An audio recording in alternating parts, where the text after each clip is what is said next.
Alyssa. In our top story this morning, some encouraging news from Governor Andy Beshear. He says the state's coronavirus positivity rate is going down just a little. You'll remember the state is keeping an eye on that number in order to determine where we stand in terms of keeping businesses and the state open. According to the governor, the positivity rate is now 5.08%. Monday, the rate was 5.58%. This is the first time the positivity rate has gone down in 4 days, and the governor believes his face mask mandate could be the reason. First time it's gone down in 4 days.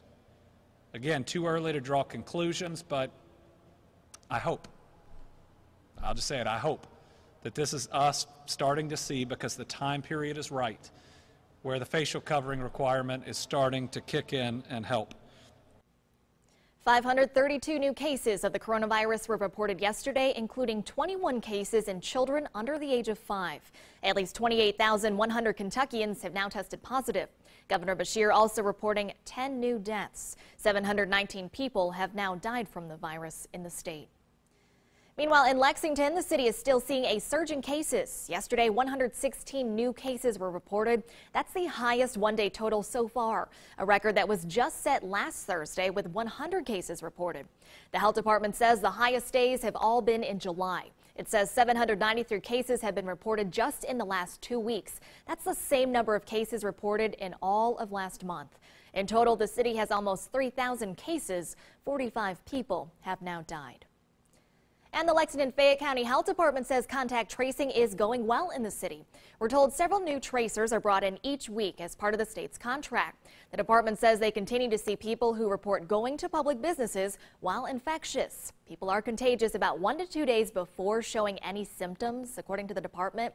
That's why it is strongly encouraging people to wear a mask.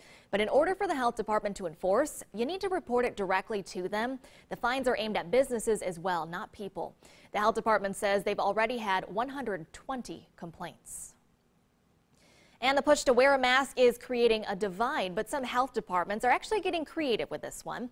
ABC 36's Monica Harkins shows us how one department is reaching out to some influencers to help get the word out. It's here, it's spreading, and it's not going to go away until people work together to follow the guidelines. Kevin Hall with the Lexington Health Department is trying to normalize masks as a priority. If you don't wear a mask to this business, you're hurting them, because they're the ones who are subjected to a fine. They're the ones who could be closed.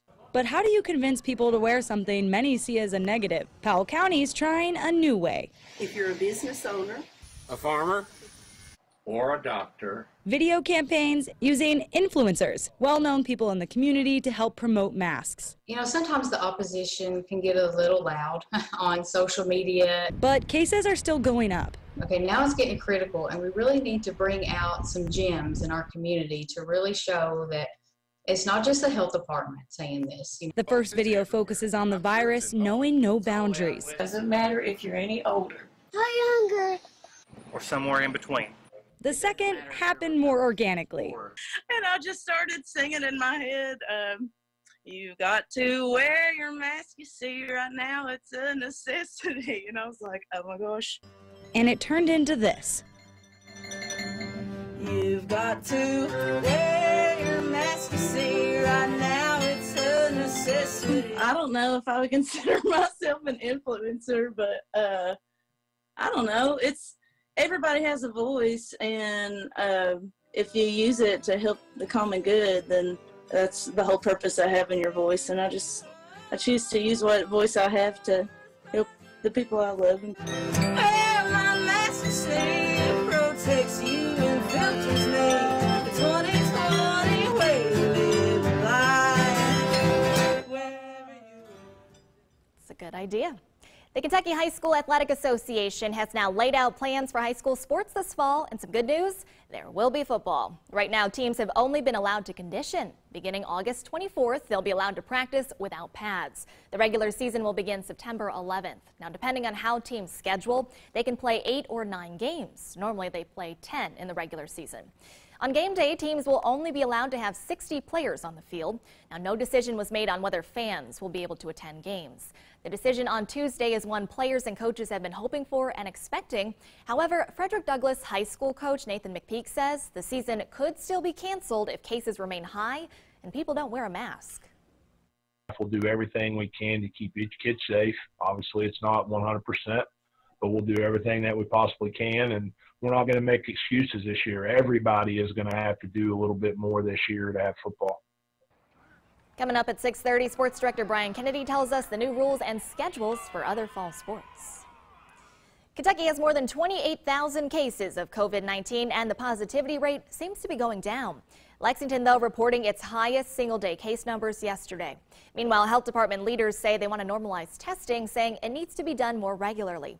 You can find testing information at the more than 200 locations across the Bluegrass and stay up to date with the very latest on air and online at WTVQ.com or on our mobile app.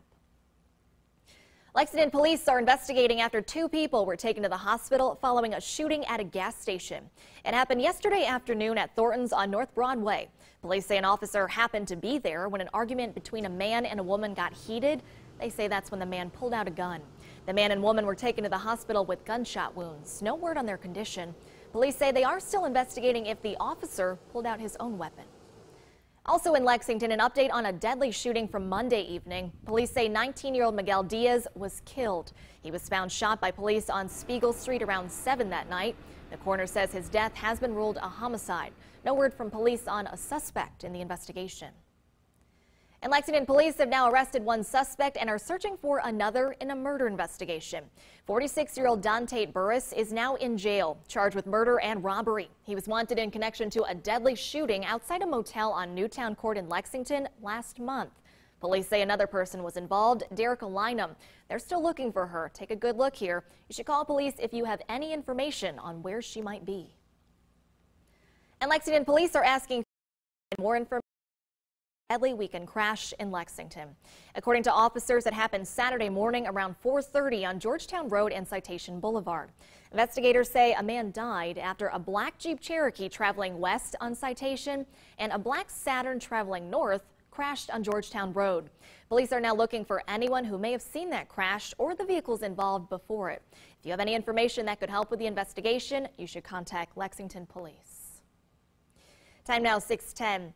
Well, now that you've gotten your sneak peek, it's time to buy your tickets for our St. Jude Dream Home giveaway, and there's not a lot of time or tickets left. Everything you need to know about the giveaway coming up.